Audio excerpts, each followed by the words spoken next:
Night and day cream ত্বক থাকবে bright সারাদিন, পলিউশন ফ্রি, ঠিক যেন রাতের ফোঁটা সাদা ফুল। সারাদিন হ্যাপি ব্রাইট স্কিন।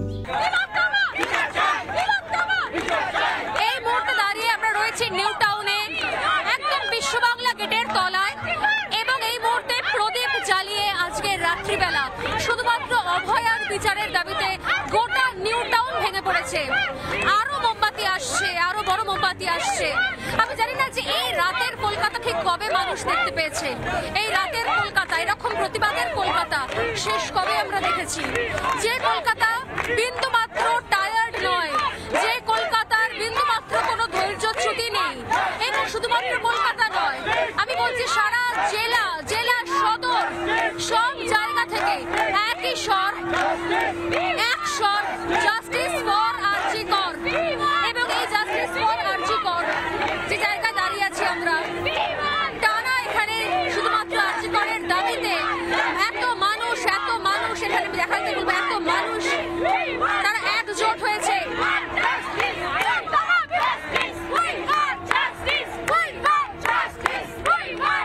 একদমই এই শহর অন্য রকমের শহর। আমি একটুখানি এগিয়ে যাবো আস্তে আস্তে বাকি দিকে।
নানা বয়সের মানুষ, শিশু 8 থেকে 80 তারা নেমে পড়েছে রাস্তায়।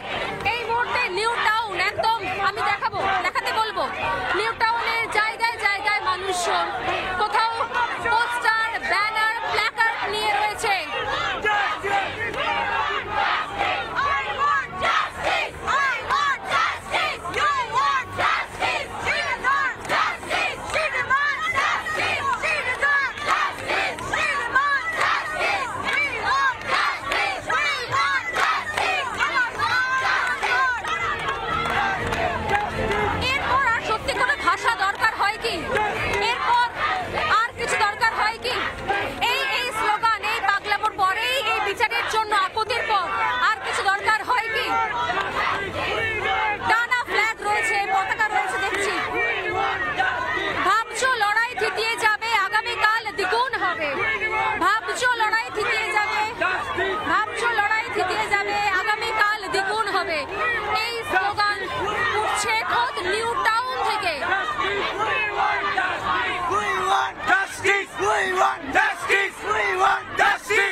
ভাইরা দিদিদের জন্য, বোনেদের জন্য, বাবারা মেয়েদের জন্য, মায়েরা মেয়েদের জন্য, প্রত্যেকের জন্য এক এক করে নামছেন রাস্তায়। রাস্তায় নেমেছেন এবং এই প্রতিবাদ চলবে যতক্ষণ না পর্যন্ত বিচার হবে। এবং যেখানে সাধারণ মানুষ, সাধারণ নাগরিক এই প্রতিবাদ করছে, এখানে সত্যি সত্যি কোনো রাজনৈতিক দলের আর কোনো প্রয়োজনীয়তা থাকে না। যেভাবে কোথাও পাগলের মতো মানুষ রাস্তায় নেমে পড়েছেন, প্রতিবাদ করছেন। কি লেখা আছে আপনার পোস্টারে? কি লেখা? একটা করে বাড়ছে দিন, তিলোত্তমা বিচারাধীন, থামবে না ক্ষোভে। এত সহজে বোধহয় থামানো যাবে না, তাই না? একদমই না, একদম না। সারা যতদিন চলবে ততদিন আমরা আছি। এটা কোনো রাজনৈতিক দলের এজেন্ডা নয় যে একদিন বাদে থেমে যাবে। এটা মানুষের, এটা চলবে। একদম স্বতঃস্ফূর্তভাবে ভেতর অন্তর থেকে এসছি আমরা। একদমই তাই, একদমই তাই। সে তো সহজে আমি দেখো বেশ কিছু স্লোগান এই মুহূর্তে, যে স্লোগানগুলো খুব প্রাসঙ্গিক। বাংলা সুরক্ষিত, নিজের মেয়েকে চায়। অ্যারো দিয়ে লেখা রয়েছে সুরক্ষিত। বাংলা নিজের মেয়েকে চায় নয়, বাংলা নিজের সুরক্ষিত মেয়েকে চায়, যে মেয়ে সুরক্ষা দিতে পারছে, যে মেয়ে সুরক্ষা পাচ্ছে। আমি দেখো আরো একটা দেখি। করোনার ফোঁস জেলে ঢুকলো সন্দীপ ঘোষ, পুলিশ এবার ফেরাও হোশ, খুঁজে বার করো কার দোষ। এর থেকে বড়, এর থেকে ক্লিয়ার, এর থেকে সোজা কথা আর কিভাবে একটা সাধারণ নাগরিক বলতে পারে? এরা তো কেউ রাজনৈতিক দলের প্রতিনিধি, আপনার কোনো রাজনৈতিক দলের প্রতিনিধি নয় তো, সাধারণ মানুষ। তো সাধারণ মানুষ। আমাদের লড়াই ছিল শুরু থেকে, এখন এটা সবার লড়াই। আমরা ডাক্তার, আমাদের সাথে হয়েছিল, বাট এখন সাধারণ মানুষও বুঝতে পারছে যে আজকে এই লড়াইটা সবার। আজকে সবাই আমরা অসুরক্ষিত, আমরা একদমই চিন্তিতভাবে বাড়িতে থাকতে পারছি না। এই দুশ্চিন্তা আমাদের আগে থেকেও ছিল এবং আজকের দিনে আমরা এতদিন ধরে আমরা শোকাহত ছিলাম, আজকে আমরা আরও মর্মাহত হলাম। কারণ একটা জিনিস, আজকে কোনো ডাক্তার একটা ইমার্জেন্সি সার্জারি 15 দিন ডিলে করলো, তারপরে যদি সেটা ক্যান্সেল করে সেটা কেমন লাগার কথা। আজকে সুপ্রিম কোর্টের ক্ষেত্রেও ব্যাপারটা তাই। এত বড় একটা ইম্পর্টেন্ট ইস্যু এত ডিলে হলো, তারপরে শেষ মোমেন্টে এসে দায়িত্বজ্ঞানহীনের মতো করে জিনিসটা পিছিয়ে দেওয়া হলো। এটা আমরা সাধারণ মানুষের বিচার ব্যবস্থার ওপর মেডিকেল কলেজে প্রত্যেকটা জায়গায় চলছে। আমরা দিন রাত এক করে যাচ্ছি। সবার কাছে একটাই অনুরোধ, শেষ পর্যন্ত আমাদের সাথে থাকার। আমরা এই লড়াই জিতেই ছাড়বো আজকে। এবং এই লড়াই আমি শুরুতেই বললাম না যে যদি সত্যি কোনো রাজনৈতিক দলের লড়াই হতো তাহলে এক দুদিনে থেমে যেত। যেহেতু মানুষ নেমে পড়েছে, সর্বস্তরের মানুষ, সব সেক্টরে, এই আন্দোলন, এই প্রতিবাদকে এত সহজে থামানো যাবে না, তাই না? একদমই না। এটা কোনো রাজনীতির লড়াই নয়, রাজনীতি যারা করতে চান করা। আমরা আমাদের বেসিক নিড, একটা নারী সুরক্ষা থেকে শুরু করে একটা সাধারণ মানুষের সুরক্ষার জন্য নেমেছি রাস্তায়। কেন আজকে সিবিআই ডাকতে হবে? যে পুলিশের কাজ পুলিশ করবে, ডাক্তারের কাজ ডাক্তার করছে, সবাই সবার কাজ করছে। এই কাজটা করলেই তো আর কিছু হয়, অসুবিধা হয় না। একটা মার্ডার হয়েছে নৃশংসভাবে, এটা সবাই বুঝতে পারছে, সাধারণ মানুষ। সেটার একটা দ্রুত নিষ্পত্তি হবে। সেখানে প্রত্যেকবার সেটাকে মিসডিরেক্ট করা হচ্ছে, বারবার ধামা চাপা দেওয়া করা হচ্ছে। কেন হবে এটা? বারবার সমাজের প্রত্যেকটা মানুষের মন ভাঙছে। আজকে কলকাতার আকাশে পুজোর আমেজ নেই, আজকে কলকাতার আকাশে বিষাদের আমেজ। অ্যান্ড আমরা জানি না এই আবেগ, এই বিষাদের আবেগ কবে যাবে। আজকে মা আসার আগে আমরা আমাদের বোনের বিচার চাই, নয়তো এবার বোধন হবে না। বিসর্জন আমরা অসুরের আগে চাই, তার আগে, তারপরে মায়ের বোধন হবে। একদিকে বুক কাঁধে স্টেট হওয়ার, অন্যদিকে বিচারের জন্য দৃঢ় প্রত্যয়, দৃঢ় স্বর। আমি যেরকম শুরুতেই বলছিলাম যে এই শহর, এই কলকাতা, এখানে দূরে শাঁখও বাজানো হচ্ছে, টানা শাঁখ বাজানো চলছে। মেপে ওদিকে যাওয়ার কথা বলবো আমার ভিজে শুভ্রাংশু ঘোষকে। শাঁখ বাজছে, উলু হচ্ছে, উলু দেওয়া হচ্ছে, শাঁখ বাজানো হচ্ছে।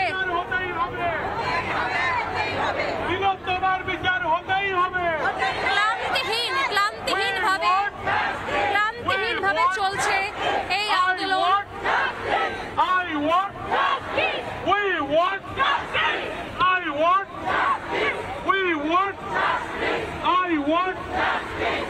তোমার বিচার হতেই হবে,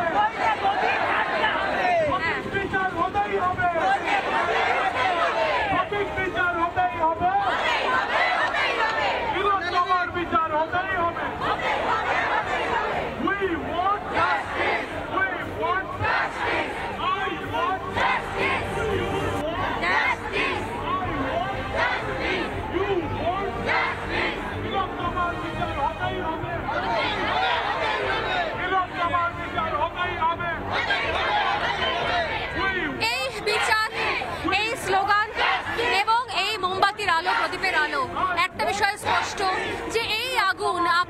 নিভছে না। এই ক্রোশ, এই রাগ, এই ক্ষোভ আপাতত শাসক দল কোনোভাবেই প্রশমিত করতে পারবে না। শুধুমাত্র সময় কেনার কিছু কাজ হতে পারে, পুলিশকে আড়াল করা হতে পারে, কিন্তু নির্লজ্জের মতো মেরুদণ্ড পাওয়ার পরও না তো মুখ্যমন্ত্রী তার গদি ত্যাগ করবেন আর না তো বিনীত গোয়েল তার পদ ত্যাগ করছেন। অতএব এই আন্দোলন চলবে যতদিন না পর্যন্ত বিচার হয়। এই আগুন যা আজ জ্বলেছে, এই আগুন সহজে নেবার কথা নয়। ক্যামেরা শুভ্রাংশু ঘোষের সঙ্গে স্বর্ণালী সরকার, রিপাবলিক বাংলা, নিউ টাউন।